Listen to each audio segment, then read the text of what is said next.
But Mr. Currie is not satisfied with the above declaration, and therefore everywhere in his essay he loads the assemblies of the above-mentioned period with most unwarrantable and odious proceedings. I know not what cause he has served by his labors this way, unless it is that of the prelatists on the one hand and of the sectarians on the other, who will readily applaud his performance as excellent.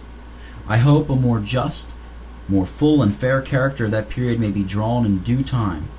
I shall only touch at the treatment which he gives the famous Assembly 1638, and particularly an act, as he terms it, passed on the 17th of December.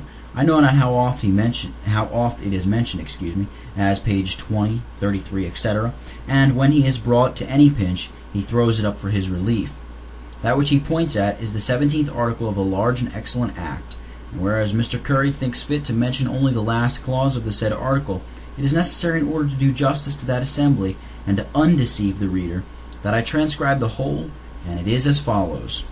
Quote, whereas the confession of the faith of this kirk concerning both doctrine and discipline, so often called in question by the corrupt judgment and tyrannous authority of the pretended prelates, is now clearly explained, and by this whole kirk, represented by this General Assembly, concluded, ordained also to be subscribed by all sorts of persons within the said kirk and kingdom, the Assembly constitutes and ordains that from henceforth no sort of person, of whatsoever quality and degree, be permitted to speak or write against the said confession, this Assembly, or any act of this Assembly, that under the pain of incurring the censures of this kirk. Unquote.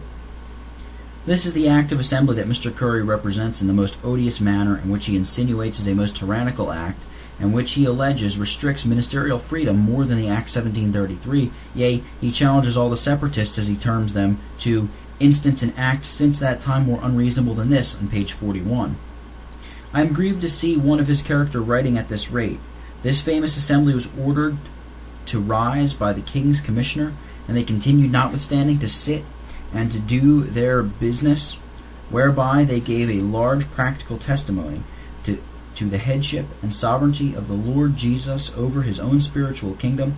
They explained and confirmed the confession of faith concerning both doctrine and discipline, in opposition unto the corrupt judgment and tyrannous authority of the pretended prelates, as the above article declares. They condemned prelacy in the 5 articles of Perth, and deposed the pretended prelates, as their acts bear. In regard, they were ordered to dissolve by the King's Commissioner. Therefore, the constitution of this assembly, and consequently the validity of their proceedings, were impugned at this time only by a malignant generation, open and declared enemies to the Lord's work. On this account, in the above article, they assert their just authority and the validity of their proceedings, which they had good reason to do. The judicatories of the Church can do nothing against the truth, but when their acts and proceedings are for the maintenance and support of truth, they may justly appoint ecclesiastical censures to be inflicted upon the malignant opposers of their acts and proceedings, whether by word or writ. And this is all that is done by the foresaid assembly in the above article. Must therefore a reforming assembly be defamed to support the credit of a deforming assembly, or at least to extenuate the sinful and unwarrantable proceedings of the Assembly 1733? Or shall the one be compared with the other? What is said in the close of the above article must be connected with the first part of it, and it plainly respects the honest and zealous endeavors of this assembly to vindicate their constitution as warrantable, and their proceedings as valid, in asserting and maintaining our doctrine and discipline in opposition to the tyranny and corruption of the perfidious prelates. Second, in order to discredit the Judicial Act and Testimony, he appears to me to extenuate the sins and defections of the present period.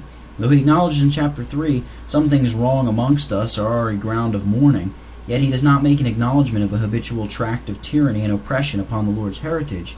Yea, according to him, though sundry persons be leavened with gross errors in the Church of Scotland at this day, quote, yet it is unaccountable to charge the Church of Scotland as favorers of these errors, unquote. Page 18. I shall not charge the Church of Scotland with favoring errors, but yet the seceding brethren may justly charge the present judicatories with protecting, supporting, and countenancing errors, and that because they have neither testified particularly nor expressly against them. Neither have they inflicted due censure upon the erroneous, though brought to their bar. Third, Mr. Currie argues against our secession from the present judicatories from the practice of the prophets under the Old Testament, who, notwithstanding of the gross corruptions amongst the priests, never separated from the church and temple worship, and from the practice of our blessed Lord, who, notwithstanding of the manifold corruptions of the Jewish church in his time, attended the temple worship, and ordered his disciples to do so, on pages 39 and page 40. Though this reasoning is very frequent, yet if it prove anything at all, it proves too much, and more than Mr. Currie himself will own, namely, that we ought to submit to ordinances dispensed by such as are grossly immoral in their practice. But Mr. Currie, page 35, says he's much of this opinion, quote, that such as are evidently scandalous may be withdrawn from us, albeit through the iniquity of the times they should not be censured by a church judicatory when complained of, unquote. But with reference to the above argument, we are to consider that the church visible was confined to one nation, unto one nation under the Old Testament dispensation, and that now the visible Catholic Church under the gospel, quote, is not confined to one nation as before under the law, but consists of all those throughout the world that profess the true religion and of their children, unquote. Second, as the prophets, Christ and his apostles did not separate from the Catholic visible church, but observe the temple worship and ordinances, so it is one thing to depart from a particular provincial or national church on account of their corruptions, and another thing to separate from the Catholic visible church. If the prophets and disciples of Christ attended the Old Testament altar and temple worship, so I hope those that depart from ministerial communion with the present judicatories, on account of their defections, do, notwithstanding cleave to our New Testament altar Christ Jesus, and to the gospel ordinances and institutions, that is, words, sacraments, and discipline, which are given primarily to the Church Catholic visible. Mr. Currie argues on page 40, quote, but if it be a sin to join in communion with the church having corruptions, or whose pastors are not what they ought to be, then it would follow that the Lord's people under the Old Testament were under a necessity of sinning, either by forsaking of God's ordinances, or by joining with corrupt men in a church with many corruptions, or that the same moral action which was lawful then should be sinful in us now. If so be the presence of wicked men defile the worship of God, then they had been bound to withdraw from the church, even under the Old Testament, although there had been no other church to join with, unquote. But the whole of the above reasoning proceeds upon this gross mistake, as if the seceding brethren affirmed what the sins of fellow worshippers polluted and defiled, the ordinances to others. This is a principle maintained by the rigid Brownists and other sectaries, and it is a principle justly opposed by Mr. Rutherford in his Due Right and Peaceable Plea, as also by other great men whom Mr. Currie names in his essay. And they manage the argument with good success from the Old Testament Church against the above principle.